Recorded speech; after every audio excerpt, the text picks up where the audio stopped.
Bueno, buenas tardes, buenas noches ya y muchas gracias por vuestra asistencia y gracias también por esta invitación a la asociación, en su nombre a Mariano, que como él dice ya vengo otra vez por aquí, ¿no? Y algunas otras más que vendremos en el tiempo. Y siempre es agradable venir a Coria. Coria además para mí tiene unos cuantos recuerdos especiales porque yo estuve trabajando aquí de joven, ¿no?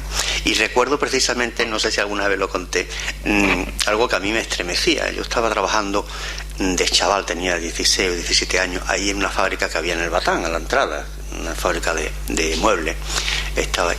Y entonces me quedaba a comer muchos días en la casa de una mujer que le decían la casa de la Mora. Estaba allá, la casa de la Mora. Le llamaban la Mora no porque fuera mora, sino porque estaba casada con un moro. El moro era un personaje, había sido de regulares.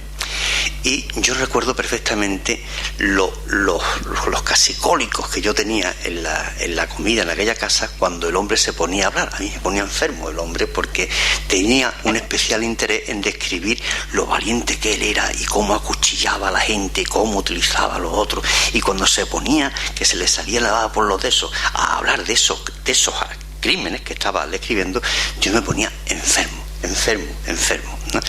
Y yo más de una vez salió de Coria pitando porque no sabía si darle al moro o qué, ¿no? Pero vamos, que me trae muchos recuerdos Coria, ¿no? Por cierto, que cuando he llegado aquí, lo estaba comentando con un amigo, he visto que la calle Antonio Pérez Tinao sigue ahí, ¿no?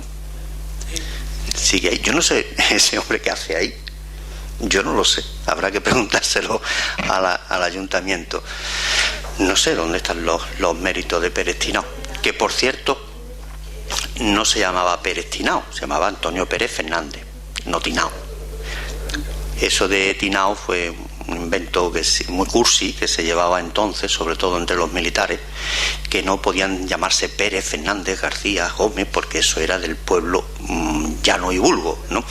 Entonces había que buscar siempre un apellido que dijera algo, ¿no? Por eso los militares entonces todos se llamaban García Pérez de las Lanzas, unas cosas así. Había que ir al cuarto apellido porque el García y el Pérez no servían, ¿no?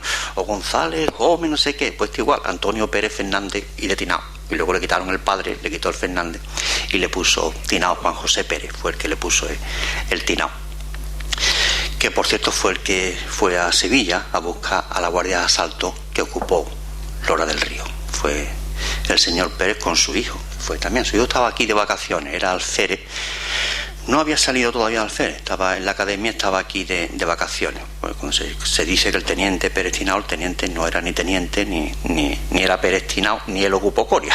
Coria lo ocuparon la guardia de asalto, la sección de 30 guardias de asalto que vino aquí, que entró por la calle esta del Batán, ¿no?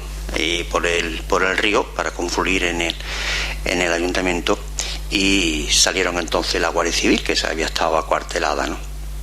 Bueno, a lo que vamos, estos son un poco recuerdos de Coria del Río, del moro, y los garbanzos que yo comía allí, y el cartelito de la calle, que cuando lo he visto ahí me recuerda a todos los pueblos de esta Sevilla, que va uno a cualquier pueblo.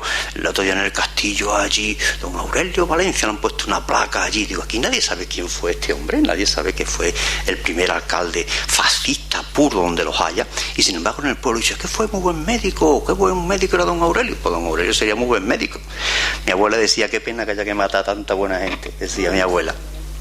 Bueno, pero me refiero que se confunden las cosas y los pasados se borran, la gente se hace otra biografía y aquello, como era muy molesto, muy incómodo, pues se quita. Y ya nadie sabe nada. Aquello ya mejor olvidarlo y mirar para el futuro, que es como se suele decir siempre que acaban las dictaduras. Nada más terminan las dictaduras, surgen los futuribles, esos que nada más que hablan, bueno, vamos a mirar al futuro, lo de atrás ya ha pasado.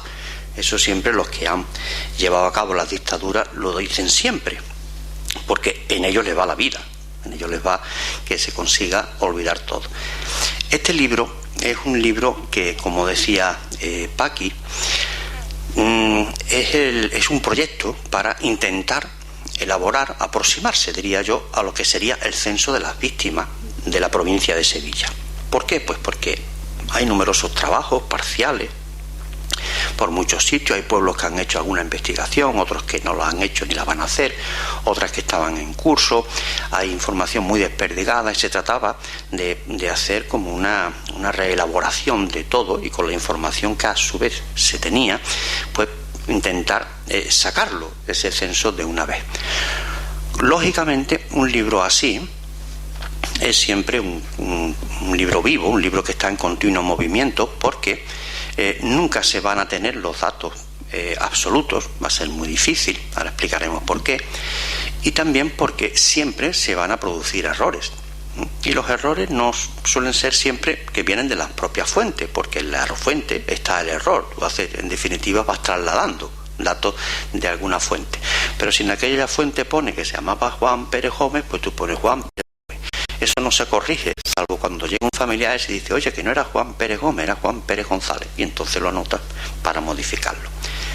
Tan es así esa actualización permanente de la información, que al día de hoy, que lo había mirado, ¿no? Hay 180 casos nuevos por incluir ahí, que se han recibido información, y hay 99 modificaciones a datos que están ahí ya publicados, porque o no tenía el dato de la naturaleza de su pueblo, o no tenía la edad, o la profesión está equivocada, o no se tenía el segundo apellido y ahora se tiene. Algunos, a mí especialmente, me da mucha alegría, ¿no? Porque cuando tú estás buscando a lo mejor mucha información de un pueblo, de tal, de cual, ¿no?, tienes que desistir porque no la encuentras, ¿no? Pero no te resistes a que no quede un rastro. Y recuerdo un caso de uno de San Juan de Alfarache, que se llamaba Zapata, y yo buscando por todas partes datos de Zapata y no había forma de encontrar nada, pero al final lo puse Zapata, bando de guerra, porque era lo que yo sabía, que se llamaba Zapata de apellido y que lo habían matado, entonces lo puse ahí, ¿no? Y mira por dónde, el día que se presentó el libro en Sevilla, había un sobrino de Zapata, y cuando el hombre se fue a San Juan, y cuando vio Zapata, dice, ¿usted sabe quién es Zapata? Digo, no me lo diga, y me dio los datos completos, que ya los tengo, ¿no? Eso demuestra que los familiares son un elemento clave para reunir información que de otra forma no se va a poder encontrar. El hecho lo tenéis aquí mismo en Coria del Río. Coria del Río es un buen ejemplo también de las dificultades que existen para encontrar la información. En Coria, si nosotros intentáramos hacer lo que hace uno en Barcelona, o lo que hace uno en Bilbao o en Madrid, ¿no?, pues sería un fracaso absoluto, porque allí, cuando un historiador, ¿no?, va a intentar elaborar las víctimas que hubo en Barcelona o en Castellón, ¿no?, pues se va al registro civil, ¿no?, y empieza a sacarlo uno detrás de otro, ¿no?, los que fueron ejecutados por consejos de guerra, los que murieron en la prisión, y así lo saca todos, y puede que a lo mejor haya alguno que no lo saque, ¿no? Aquí el problema es muy diferente, porque aquí, si vamos a hacer una lista con todos los que mataron en Coria, lo normal sería irse al registro civil, pero si vamos al registro civil encontramos que aquí hay 33 tíos apuntados, nada más otros que hay en Sevilla, 39 en total, 39 de más de 200. Y además, esas inscripciones, un grupo importante se hizo cuando llegó la democracia, durante la guerra, durante el año 36, 37, 38 y hasta abril del 39, en Coria se inscribieron únicamente a 4 personas. Eso os dice hasta qué punto hubo un interés deliberado en ocultarlo. Luego, el registro civil no nos sirve.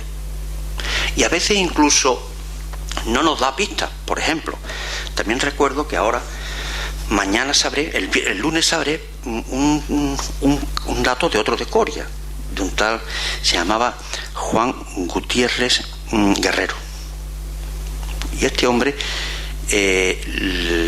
murió por herida de arma de fuego en agosto del 40. Entonces he conseguido encontrar donde hay información suya, que la voy a tener el lunes, y saber por qué murió, quién le disparó. Es muy probable que sea de estos que mataba la Guardia Civil, ¿no? Era un hombre de la Rambla, pero vecino de Sevilla, lo mataron aquí, en Coria, ¿no? Pues a lo que voy es, si yo no encuentro información en el registro civil, porque nada más que hay eso, pues lo normal es entonces, pues me voy a ir al cementerio, al registro del cementerio. Pero en el registro del cementerio no hay nada. Digo, hombre, como la mayoría de Coria los mataron en Sevilla, pues voy ahí en Sevilla a ver qué hay en el registro civil. En el registro civil hay 6. Y en el cementerio ninguno, porque allí en la fosa común, ¿no?, lo que se dejaban eran casillas en blanco de los cadáveres que echaban, pero no ponían el nombre, no los identificaban. A su vez, como los cadáveres los echaban en fosas comunes y encima le echaban cal, lo que estaban era eliminando todo rastro posible, para que en un momento, en algún futuro, se pudieran pedir responsabilidades. No olvidéis nunca que las dictaduras hacen siempre las cosas así, porque nunca están seguros de si van a ganar. Sin olvidar un aspecto que para mí es el más importante, y siempre lo repito hasta la saciedad, ¿no? La represión es militar. Es una represión dirigida, organizada, amparada y alentada por militares. Son los militares que se sublevan los que llevan a cabo la represión. Ellos son los responsables. Y mientras la jerarquía es más alta, mayor la responsabilidad y mayor criminal de guerra. Eso es. No podemos nunca confundirnos con los represores, ¿no?, y creer que son los falangistas de abajo. Falangistas, había 4 gatos aquí, eran los derechistas de toda la vida, con la camisa que se pusieron azul a partir de agosto, ¿no? Pero en muchos pueblos ni había falange, ¿no? En eso, los falangistas y sobre todo las milicias cívicas y los requetés y todo eso, fueron los perros que se utilizaron para llevar a cabo esa represión, porque en los pueblos el mando lo tenía un comandante militar, pero un comandante militar sin soldados. Fueron las milicias las que se utilizaron para detener, para interrogar, para expropiar, para confiscar, para todo. Se utilizó para todo a esa milicia. Y esa milicia es la que vio la gente. La gente vio los ojos y las caras de los falangistas que detuvieron a su padre, y el que entró en su casa y se llevó la máquina de coser. Eso lo vio con sus propios ojos la gente. Por eso la gente conserva en su memoria siempre, y se ha conservado, y en muchos pueblos se conservan con todo detalle, los nombres de esos falangistas, o los apodos, tal y cual. Sin embargo, en ningún pueblo te dan el nombre ni lo recuerdan del comandante militar, que fue el que te mandaba a ti a registrar aquella casa, el que mandaba a detener a aquel, y el que firmaba que fuera para adelante. A mí me ha encantado y te espero, José María, otro día por aquí. Y para aquí, a ti, ¿qué te voy a decir? Ya nos vemos. Encantado de tenerlo y gracias. Si queréis alguno que me firme un libro, me lo decís.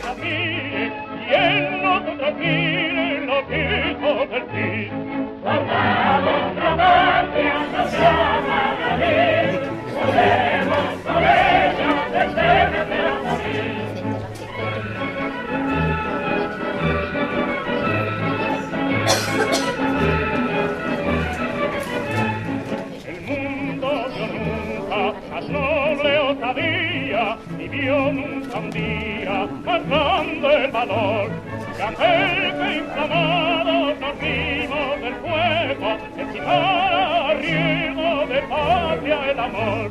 Salgamos la patria que se llama Madrid, corremos por ella desde el morir.